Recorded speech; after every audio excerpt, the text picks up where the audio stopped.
Rosângela, boa tarde, tudo bem? Boa tarde, tudo ótimo, e você? Tô bem, graças a Deus. Hoje você escolheu um tema que até eu fiquei até curioso. Eu acho que vou até, quase que eu trazia a Bíblia para cá, né? Eu disse, meu Deus, o que é que Não. Não precisa trazer, né? Não. Eva, eu fiquei na dúvida, Eva, a pecadora, era uma pergunta ou era uma afirmação? Não, é uma afirmação, o que é Eva, pior, a pecadora? O que foi não é? que, o que foi que a coitadinha de Eva fez para ser essa pecadora, Rosângela? Pois é, vamos lá. Ou, na verdade, ou o que fizeram para que ela seja essa pecadora, né? Isso. Adoro suas colocações, são bem pertinentes, Caliel. Maravilha, vamos lá. Primeiro, eu queria dizer que eu vou fazer um recorte psi, né? Eu não vou trazer esse tema à luz de qualquer religião, né? Não é à luz de um olhar religioso. Então, assim, os mitos são tratados na psicologia como símbolos, como arquétipos. Então, eu vou interpretar essa história, né? E o que houve, né, com o desdobramento de toda essa história, de consequência na vida das mulheres, principalmente, né, Caliel? Então, todo mundo conhece a história de Adão e Eva. Vou brevemente fazer aqui um pequeno resumo, só para a gente se lembrar e para eu fazer as conexões, né? Vivia Adão no paraíso, né, se deleitando de todas as maravilhas que o Criador tinha, né, proporcionado. E aí o Criador fala, não, Adão não pode ficar só, né? Vou criar para ele uma auxiliar, né? Então Eva já nasce como auxiliar e companheira, né? E aí Deus vai e cria Eva da costela de Adão.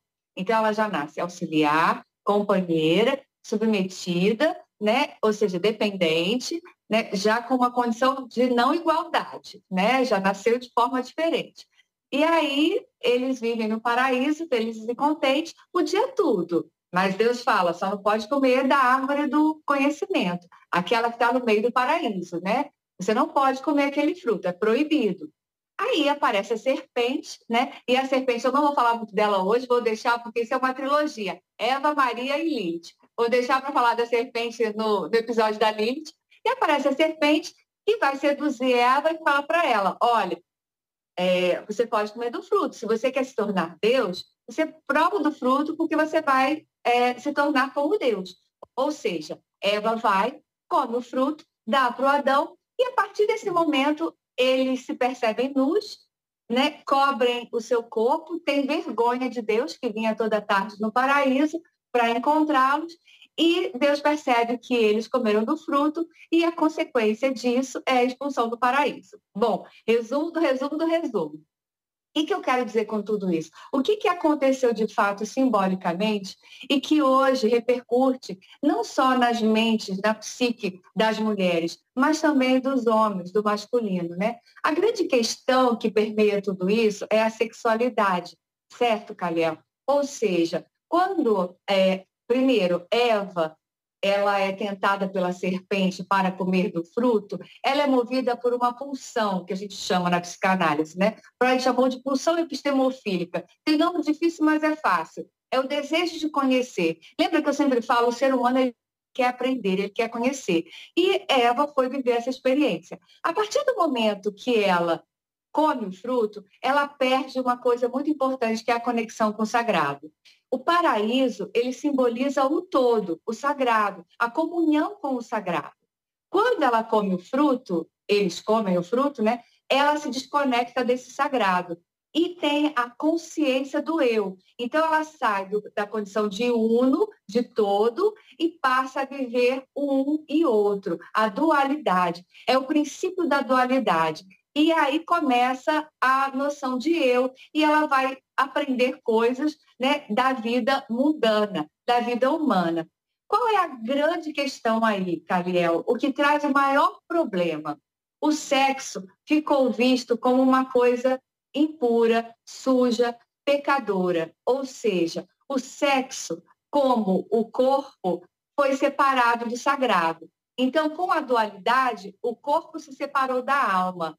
O eu se separou do sagrado, de Deus. E essa desconexão trouxe o sexo como se fosse uma coisa impura e desconectada do sagrado.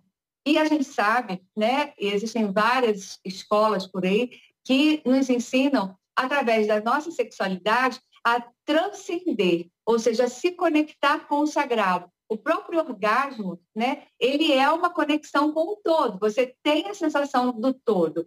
Então, Eva se tornou essa mulher impura, pecadora, desobediente, né, à lei, auxiliar e companheira. Tudo isso para trazer para a sexualidade, principalmente feminina, a culpa. Ou seja, sexo não pode ser uma coisa boa, não é limpo, não é sagrado, entende? É desconectado do sagrado. Nossa, que interessante. E isso vai muito além de conceitos religiosos, é uma questão Sim. psicológica e filosófica, né? Uma coisa que aconteceu há provavelmente milhões de anos, mas que ainda reverbera até hoje, né? Porque está muito enraizado esse conceito do sexo como algo sujo, como algo pecaminoso, que o pecado só veio ao mundo através da mulher e foi através de Eva. E há segmentos mais ortodoxos que dizem que Eva é a mãe do pecado no mundo, né? E vem muito disso, né? Me parece Sim. muito... Na sua concepção, Rosângela, tem uma pitada de machismo um pouco nessa ideia de que a mulher Eva é autora do pecado, das dores e sofrimentos do mundo? Sim, tem sim. Por quê? Porque esse modelo que a gente tem desse Deus, desse Criador, é patriarcal, né? Perceba que esse Deus, ele significa o superego, a repressão. Ele normatiza os instintos, ou seja, o que pode, o que não pode, o que deve, o que não deve. Então, Eva é desobediente a esse ego patriarcal, né? A esse Deus que assume essa vamos dizer assim, princípio masculino unilateral, né? Então, o que aconteceu com as mulheres? Só restava essa colocação, vamos dizer assim, elas são as impuras, as pecadoras, as responsáveis pelo sexo, né, não ser uma coisa boa. E aí, a sexualidade feminina foi completamente reprimida. Por quê? Fazer sexo é uma coisa feia, é um pecado. Aos olhos de Deus, né, não é uma coisa boa, não é sagrado. Então, nós ficamos reprimidas sexualmente e sob o domínio dessa métrica patriarcal que nós somos pecadoras ou culpadas. Eva é a mulher pecadora e culpada. Ela é culpada, né, pelas dores, como você falou, do mundo, pelo sofrimento humano e pelo sexo ser uma coisa que não é sagrada. E a gente sabe que não é verdade. Essa foi uma grande forma de manipulação e controle da humanidade, das mulheres, principalmente. Ah, sim, com certeza. Inclusive, a gente vê muito isso em alguns segmentos religiosos mais radicais, que a mulher não pode... Né? Lá no Oriente, a mulher tem que usar uma burca, ela só pode colocar o olho de fora e parece que quando vai fazer relação com a mulher, parece que está fazendo uma relação com um bicho, porque a mulher não pode se expressar. A gente consegue ver muito disso ainda na sociedade, né? Não só no aspecto religioso de algumas religiões, mas também na própria sociedade a mulher é tida como realmente a segunda, a que tem que ficar no lar, que não pode ter voz. A gente vê muito isso na política hoje, né? O quantas mulheres vêm lutando para ter um espaço na política, para ter um espaço nas empresas. As mulheres geralmente não ganham o mesmo salário dos homens. É uma coisa assim enraizada de que a mulher é algo assim muito inferior, que infelizmente até hoje reverbera na sociedade em todos os aspectos. Sim, eu concordo com você, Caliel. E você observa em todas essas histórias que a gente ouviu, né, é uma lavagem cerebral, né, porque isso está no inconsciente coletivo da humanidade. A gente já nasce com essa crença internalizada, né, e fica difícil, ao longo da nossa vida, ter consciência, né, se tornar consciente disso e romper com essas barreiras. Porque o que é mais importante hoje para a humanidade, Caliel?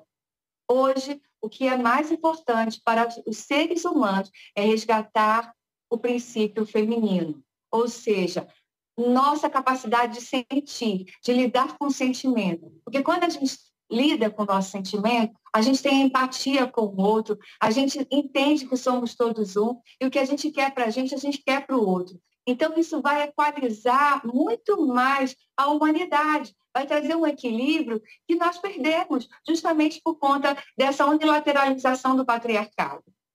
Maravilha. Rosângela, obrigado pelo espaço, obrigado, aliás, pelas suas explicações aqui. Algo mais que você queira acrescentar? Eu ia fazer aqui uma pergunta, mas eu vou deixar para a próxima semana, na verdade, porque eu acho que você vai falar sobre Maria, Maria, a Virgem. A Virgem. Eu acho que minha pergunta cabe mais para a próxima quinta-feira. Tá certo? Tá certo. Rosângela, quem quiser saber mais sobre o seu trabalho, onde encontrá-la nas redes sociais? No Instagram, @ser ateliê de cura. Meu telefone para contato é 61 98162 8454.